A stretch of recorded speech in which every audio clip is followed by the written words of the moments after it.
नमस्कार दोस्तों, आपकी अपनी चैनल स्मार्ट स्टडी 78 में आपका स्वागत है। दोस्तों, आज हम बात करने वाले हैं कि सीटेट की आंसर की कब तक आ सकती है, कब तक संभावना जताई जा रही है कि आपकी आंसर की कब तक आ सकती है। तो देखिए, सबसे पहले मैं बताना चाहती हूँ कि जो आपका ये ऑफिशियल नोटिस आया था, तो देखिए यहाँ पर आपका 24 फरवरी को आपका ये पब्लिक नोटिस आया था। इसमें क्या लिखा हुआ था कि इसमें लिखा हुआ है कि जो आपकी 7 और 8 फरवरी को जो आपका एग्ज़ाम हुआ था, 7 और 8 फरवरी, देखिए यहाँ पर 7 और 8 फरवरी को जो आपका एग्ज़ाम हुआ था, लेकिन 7 फरवरी का जो एग्ज़ाम था, 2 सेंटर ऐसे थे जहां पर आपका एग्ज़ाम नहीं हो पाया था, तो उस वजह से ये नोटिस दिया हुआ है। तो इसमें क्या लिखा हुआ है नीचे देख लेते हैं। तो आपका जो एग्ज़ाम नहीं हुआ, तो इस वजह से ही आपकी आंसर की आने में काफ़ी टाइम हो रहा है। नहीं तो आपकी जो आंसर की है 15 से 20 दिन के अंदर आ जाती है, लेकिन अभी तक भी नहीं आई है। काफ़ी लंबा टाइम हो रहा है।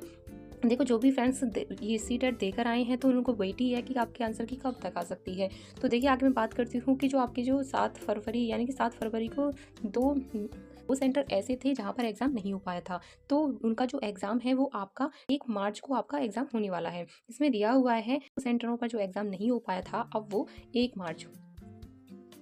मार्च को आपका एग्ज़ाम होगा। ये इस नोटिस में दिया हुआ है। देखो, जब तक इनका एग्ज़ाम नहीं होगा, तो देखो आपके जो आंसर की है वो आने की कम संभावना है। इस तरह आपके आंसर की नहीं आ सकती है। तो अगर फिर भी अगर संभावना जताई जाए तो आपकी आंसर की कब तक आ सकती है, इस पर हम बात करने वाले हैं। तो चलिए देखते हैं। दोस्तों, इनका जो एग्ज़ाम है अब वो आपका 1 मार्च को हो जाएगा। ऐसा हो सकता है कि इनका एग्ज़ाम होने के साथ साथ आपकी आंसर की भी दे दें, तो ऐसा भी हो सकता है। एक संभावना जताई जा रही है कि ऐसा कर सकते हैं। अगर देखी जाए, अगर आपकी संभावना है तो आपके आंसर की आने की कब तक है, तो अगर मैं मानूँ तो आपके बीच में तो आपकी होली पड़ जाएगी, तो आपकी वहाँ तो आपकी छुट्टी हो जाएंगी, तो तब तो आपकी आंसर की नहीं आएगी। तो अगर उससे पहले मैं बात करूँ, तो आपकी जो आंसर की है वो आपकी 28 से लेकर आपकी 2 मार्च तक आने के पूरे चांस हैं। अगर उन्होंने दे दिए तो इसके बीच आपकी आंसर आने की पूरी उम्मीद है। अगर यहाँ पर नहीं आती है तो आप ये समझ लीजिए कि आपकी आंसर की कब तक आएगी। फिर अगर 28 से आपकी 2 मार्च तक नहीं आती है, तो आपकी जो आंसर की है वो आपकी सेकंड वीक यानी कि फिर आपके सेकंड वीक की बात कीजिए, सेकंड वीक में आने की पूरी उम्मीद है। क्योंकि यहाँ पर ऐसा होता है कि बीच में तो आपकी छुट्टियाँ बढ़ जाएंगी, तो फिर तो आपके आंसर की नहीं आने वाली है। तो अगर वो देंगे तो आपके 28 से 2 मार्च तक आपके आंसर की दे देंगे। अगर किसी कारणवश नहीं दे पाए हैं, तो आपकी सेकंड वीक मार्च में आपकी आंसर की आने की पूरी उम्मीद है। अब देखते हैं आपका रिजल्ट कब तक आ जाएगा। अगर मैं बात करूँ, अगर सेकंड वीक में आपकी जो आंसर की है वो आ जाती है, तो उसके बाद क्या होता है कि उसके आपका टाइम लगता है रिजल्ट आने में। क्योंकि ऐसा होता है ना, फिर आपके क्वेश्चन वगैरह जो आपके डाउट में रहते हैं, आपत्ति लगाते हैं, तो उसके लिए आपको क्या करना है, तो जब आपत्ति लगती है तो जब उसके बाद ही आपकी ऑफिशियल आंसर की आती है, उसके बाद आपका रिजल्ट आता है। तो अगर मैं बात करूँ रिजल्ट की, तो कम से कम आपके 20 दिन तो लगते ही हैं रिजल्ट में आपके, यानी कि 20 दिन तो आपके लगेंगे ही रिजल्ट आने में।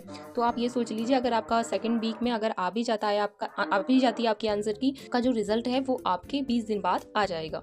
बस इतना। ये आपका जो रिजल्ट है वो किस पर निर्भर करता है, वो आपकी आंसर की पर निर्भर करता है। जब आपकी आंसर की आ जाती है, तो आपके 20 दिन के बाद ही आपका जो रिजल्ट है वो आ जाता है। इस प्रकार ये भी आपका डाउट क्लियर हो गया होगा। अब मैं बात करती हूँ क्या नंबर बढ़ सकते हैं। तो देखिए, कभी कभी ऐसा होता है, नंबर बढ़ भी जाते हैं आंसर की में और कभी घट भी जाते हैं। ऐसे तो बिल्कुल है नहीं कि बिल्कुल ही बढ़ेंगे। तो देखिए, मैं ये नहीं बोल सकती कि आपके नंबर बढ़ेंगे या घटेंगे। तो बस इतना पता है कि हर साल ये होता है कि कम से कम 3 से 4 से नंबर आपके बढ़ते ही हैं। बोनस वगैरह लग जाते हैं, तो उस पर आपके सभी के नंबर बढ़ जाते हैं। तो कभी कभी ऐसा होता है, जैसे कि आपने यानी कि यूट्यूब वगैरह से मिलाया होगा, तो उसमें आपके आंसर कम बैठ रहे हों और उसमें आपके ज़्यादा भी हो जाते हैं। हो सके तो आप ऐसा कीजिए, अगर किसी के नंबर 1 2 या 3 4 कम हो रहे हैं, तो आप अपनी ऑफिशियल आंसर की का वेट कीजिए, हो सकता है आपके नंबर बढ़ जाएं। तो आगे बात करते हैं कि अगर नेक्स्ट सीटेट कब तक आ सकता है। देखो, अगर जिस भी फ्रेंड्स को अगर लगता है कि किसी वजह से मेरे कम नंबर ज़्यादा हो रहे हैं, मतलब कम नंबर बैठ रहे हैं या फिर हो नहीं पाएगा, तो अभी से अपने नेक्स्ट सीटेट की तैयारी में लग जाएं। क्योंकि ऐसा होता है कि हम नंबरों को देखते रह जाते हैं। अब हमको पता ही है, तो अब खुद सोचिए, अगर हमें पता पहले से ही है कि हमारा नहीं हो पाए, तो अब वेट ही किस बात का करना। तो इससे अच्छा है कि हम सीटेट नेक्स्ट की तैयारी करें। नेक्स्ट सीटेट है वो कब तक आएगा, इस पर हम बात करने वाले हैं। देखो, अभी इसका जो रिजल्ट है वो काफ़ी लेट हो रहा है, आपकी आंसर की भी लेट हो रही है। तो हो सकता है, पहले तो इसमें उम्मीद थी कि आपके जुलाई में आने की पूरी उम्मीद थी। देखो, अब इसमें जुलाई में आना थोड़ा मुश्किल है, क्योंकि आपका रिजल्ट और आंसर की वैसे भी लेट है इस वजह से। तो आपकी जो मतलब आपका जो सीटेट है नेक्स्ट, वो आपका अगस्त में आने की उम्मीद है। क्योंकि एक मंथ पीछे ही हो जाएगा। क्योंकि ऐसा है कि रिजल्ट पहले दे देते तो आपके जल्दी आने की उम्मीद थी, लेकिन अब तो इसमें अगस्त में आने की उम्मीद जताई जा रही है। ठीक है। देखो ऐसा है कि ऑफिशियल डेट तो अभी किसी के पास है नहीं, तो मैं भी आपसे ये नहीं बोलूँगी कि आपका रिजल्ट इतने डेट को आ सकता है, क्योंकि अभी ऐसी ऑफिशियल डेट आई नहीं है।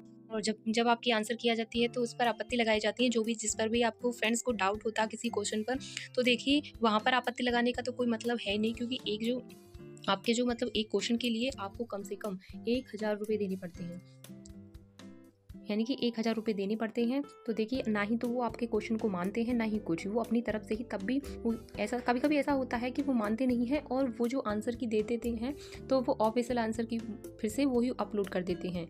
आपत्ति करने से अच्छा है कि आप नेक्स्ट सीटेट की तैयारी करें, उससे अच्छा तो यही है, क्योंकि ना ही तो वो किसी टीचर की मानते हैं ना किसी की। तो इससे अच्छा है आप नेक्स्ट सीटेट की तैयारी कीजिए। और आप मिलते हैं नेक्स्ट वीडियो में, तब तक के लिए धन्यवाद।